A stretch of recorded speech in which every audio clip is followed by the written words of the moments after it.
And we're live from the chopping block. Take one.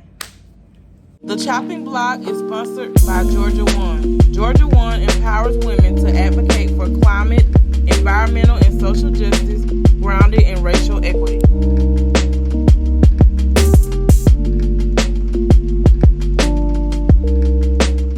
Hey guys, Cornetta here, and we're back with another episode of The Chopping Block, where we are chopping issues one at a time. So as y'all can see, we have a different setup today. We have our illustrious Executive Director, Kim Scott. And we have the wonderful, amazing Andrea Young-Jones, our Government Affairs and Public Policy Director. I got that all out in one breath, y'all. Raven, take us away. So firstly, it feels good to be back because I feel like we haven't done this together Right. in a minute. Yes. So it definitely feels good to be back. But today, we are talking about politics. Not just politics in the government, but politics in the real world. So we were having a discussion in class, and we were saying how it's a lot of politics around the AUC. If you're not involved in a lot of stuff, then you probably won't get the same opportunities as somebody that has the best grades. So I just wanted to ask y'all, how can we convey the politics that we use in government to the real life? Because you need that for both. Okay, all right, well, poly means many, right? So the idea of politics, if you go back to the root of the word, it means many.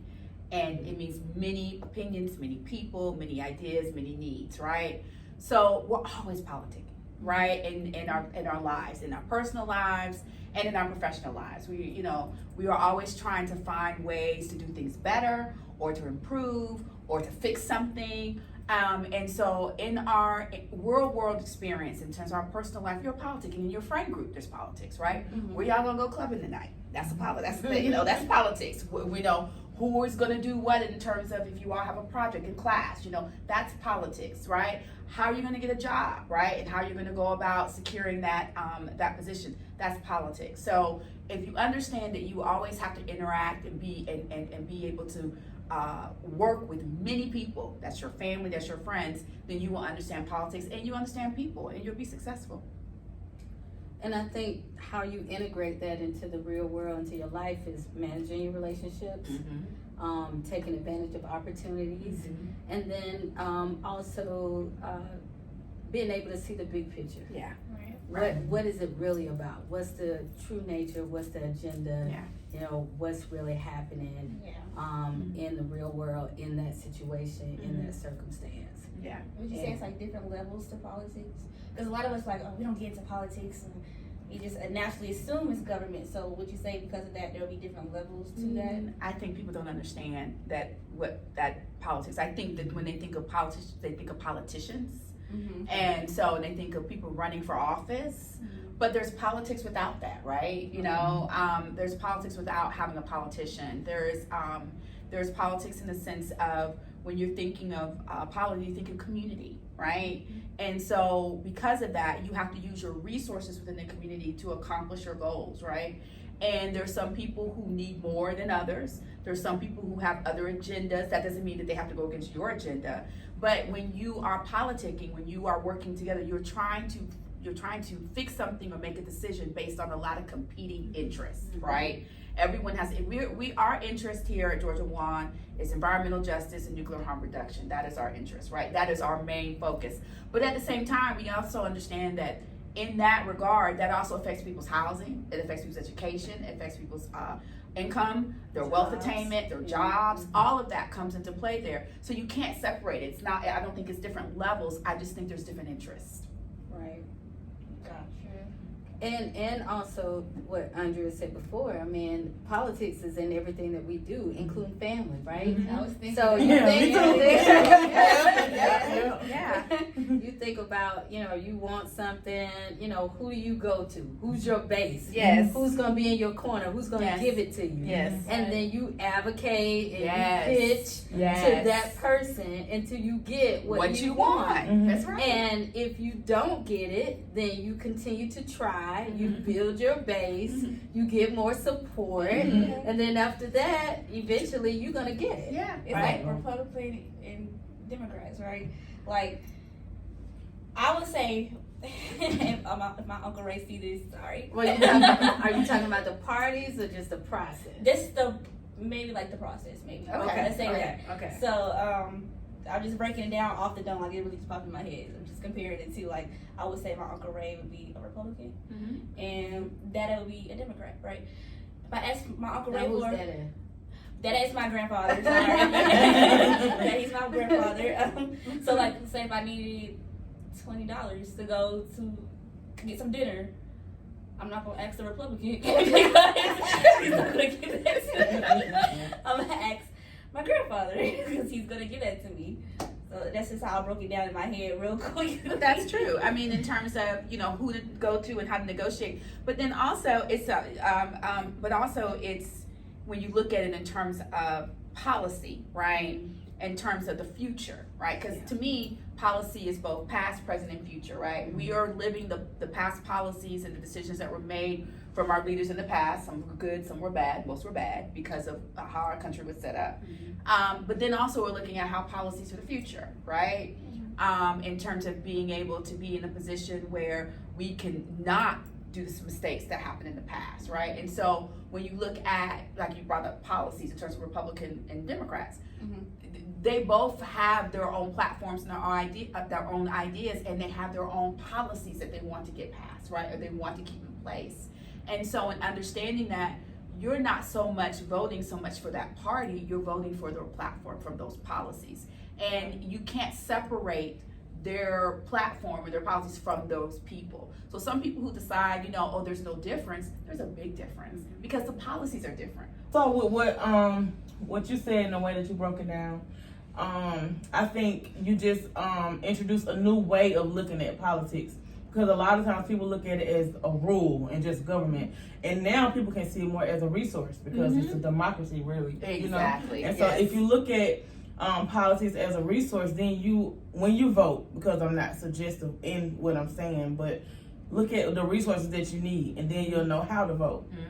So would you say there's really a team Democrat and team Republican? It's just really based on who has your needs?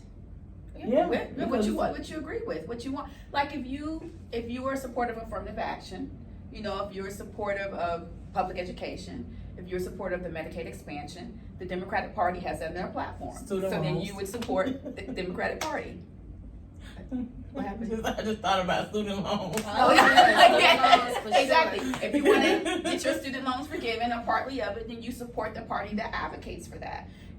If you support something different and don't want that, then you support the party that's against that, or for other, you know. It's so you're advocating, or you're supporting or voting for the idea of a platform for the future, for a policy, right? Now, keep in mind, the Democrats or the Republicans can have all of these ideas, but if they don't have power, and power meaning they don't have a majority, they can't implement any of them, right? And so the whole idea is, yes, I want these policies to get in place, but I can't do that by just electing the president or a governor. I have to do that by actually electing my local representatives that are basically going to do that to make sure that local. Happens. Yes. Hashtag vote local. Exactly. Yeah. Local govern the laws at home, y'all. Yes, exactly. That's huge. It's big. You know, it's not just, like you said, it's not just one person, right? So a lot of people think about what you brought up. What if instead of you going to your daddy by yourself, you brought somebody else along with you, like your auntie? You know, you know, she might be able to say, you know, come on and give her, you know, stop this, you know, that type of thing. So you have to have advocates. You have to have people. Yes. And we have conservatives, we have liberals, independents. Yes. It's so many different parts to government, and I think that a lot of times people just focus on the presidential election when it's so much more to go. It's 3 different branches of government. Like, it's so much more to it than just the president, y'all. So make sure y'all get into all of this info that's being put out there right now. Can I add one more thing? Of course. You don't mind? I'll be really, really quick.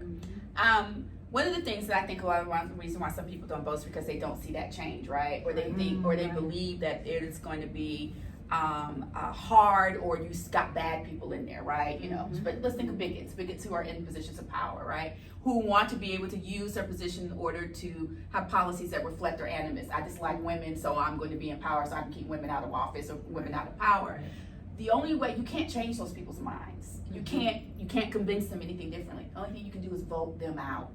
And that is the only way you can do, because you can't, we're never going to get rid of sexism and racism and whatever type of ism that is around. There's always going to be some people that are okay with that. What we are doing, what our charge is to make sure they're not in power. That's it. That's it. And the only way you can do that is through voting. But what you said was like people don't see change because I feel like they only don't see change because they only vote for the president. Like they're not voting the vote. Or their interest. Well, and they don't understand that local impacts every aspect of our lives. And they also got to be Can you patient. expound upon that a little bit more? Well, I was going to say, I mean, that's why here at GeorgiaWAND we really focus as well on our advocacy when we talk about nuclear harm reduction and environmental social justice and climate social justice, but also the policies that impact that. Exactly. Right. You know, and that we in our advocacy can inform that as well. And then who's in office, right? Because when we talk about vote local, we're talking about the people that control our highways and our streets, our schools. I mean, every aspect of our lives. You know, our jobs, labor rates. You know, minimum wage. The resources, the basically. resources. Where our tax dollars Where go. our tax dollars Right, we pay property taxes. We pay we pay Georgia state taxes, and these people make decisions of where that money goes to. And if you have an animus, if you don't like certain people, certain things, then you will be able to utilize that purse, those resources, to hurt them or to be indifferent to them, right? And so that is really the issue, is in this issue of power. It's the issue of how we utilize it and who has it. And we want people in power that not only will take care of our interests, but when we talk about the welfare, the economic development, you know, the success of not only our local government but our state and our nation as a whole, right? You know, because if we have bad people in there that's just about an agenda, then that hurts us and systemically has continued to hurt us as a people, you know, not only in the long run but in the current space. Exactly. And so we have to be cognizant of what it means today, but also what it means tomorrow. That's right. You know, because it's not just about us and our interests. Right. It's about our family's interests. It's about, you know, generational interests. That's right. It's about our neighbors' interests. You know, and we have become so self-absorbed. You know, even in this area of government, you know, campaigns and, you know, I said, even when I ran, I felt like I was running for a homecoming queen. Right? Because really, it was about, I felt like there was a subgroup that understood, but a lot of people were really more concerned about likability. And likability is important. It is important. Right. But I do believe that we have to really think about, will this person get in here and do what's right? Exactly. That reminded me of what somebody said about that reminded me of what somebody said about Donald Trump. It was like, I don't like Donald Trump, but Donald Trump got a lot of stuff done for us. And I was like, I take issue with that. Trump person. Yeah, I take issue with that. But I mean, because like I don't have enough knowledge to really put my 2 cents on there. I just see Donald Trump as somebody that's racist over there. Skip over that. And my take on that, I won't speak too much on it because my views are my views. You know, everybody has their opinions. They like, you know what. But I just think that, you know, just because I don't like you or you don't like me don't mean I don't want you to succeed. Exactly. And I think that's the thing with a lot of politics nowadays. And even just people with certain things, it's, you know, it's an emotional thing. And this is not emotions. Like, this is business that has to be done. Somebody has to take leadership, ownership, has to run the country, you know, run the company, all of these different things. And with different positions come different perspectives. And so when you sometimes, to me, with certain things that are said, it may be a person looking at it as an employee standpoint versus a business owner. You know, the employee's gonna look at it directly what's affecting them, but they're not looking at the company as a whole and the different components that goes into it being ran. So it's different positions, different perspectives. That's Let's right. go back to using politics into the real world too. Yes, exactly. That's true. That's true. And then also, you, like Kim was saying about having good people, right, in those positions. In their core. You know, we don't have to hurt another area of Georgia in order for us to be successful. Right. Like rural Georgia does not have to suffer for urban Georgia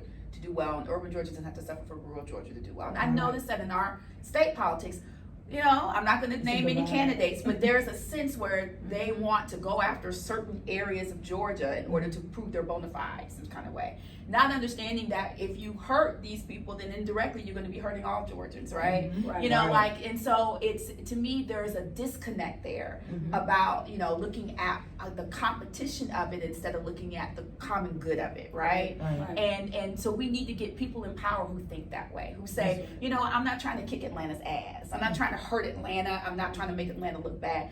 Atlanta is Georgia, and the people who live in Atlanta are Georgians, and I want them to be successful, and I want them to succeed, because I know that Georgia will succeed. And just like Cornetta was saying, I don't have to like you, but that doesn't mean I have to hurt you, right? You know, like, you know, and I think there is a disconnect there. There's a sense that we don't want to have good things. We don't want to have good public schools or good public hospitals because we think that there are people who are deserving, or we think that there are people who are going to basically game the system. The people who are going to game the system, I don't care about them. They'll get found out. But there are more people who are going to be helped than there are people who are going to game the system. So we have to change that narrative and think about what it is that's good that we can come out of it, and put those stop gaps and policies to protect it, and not be, you know, bamboozled, but at the same time not stop the forward movement of our ability to do better and be better. And if it affects your neighbor, it affects you. Exactly. You know, not just, oh, well, you know, I don't know about this because it doesn't affect me. If it in the neighborhood. if it's in the state of Georgia, Yes. if it's on earth, Right. it affects you. Matter of fact, not even just Georgia. I if love it's that. It's on on earth, earth. it affects you. People think I love climate that. change is real. It's Yes. not real. Yeah, If you are feeling 90-degree weather that's right. nonstop the entire spring, summer, fall, winter season, Right. and you on earth, Yeah. it affects all of us, not just a particular group of people or a particular race of people. If you live in here, it affects you, and even in ways you may not even understand. Everybody, and I made this comment with the PSC, but a pack of chicken. It's just as simple as a pack of chicken. Even if you don't eat meat, you can go in the grocery store and see the difference in the cost of food. That's right. So even if you can afford it or if you can't, it affects you. It affects somebody you know. You're But living on people earth. really won't get it until they're in that position. Like, you may say it will affect you as well, but until they actually start feeling it, they probably won't care. And that's what we have to change. Right. That is the mindset that we have to change. And to me, that's the leftover of enslavement, of slavery. Our in terms of how our culture was started up, I believe that human beings, we basically make choices, right? We have free will. God gives us free will, and we can do a good thing, or we can do a bad thing, right? We have that choice.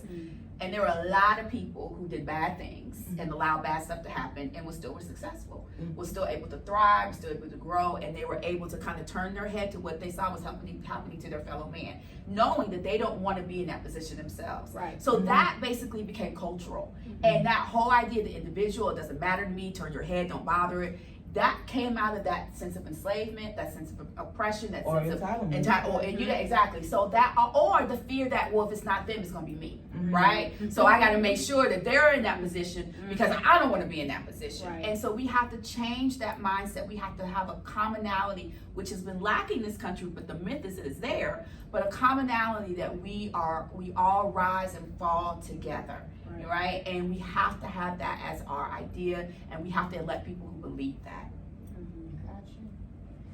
All right, y'all. So we are so I love it. excited and so thankful that we had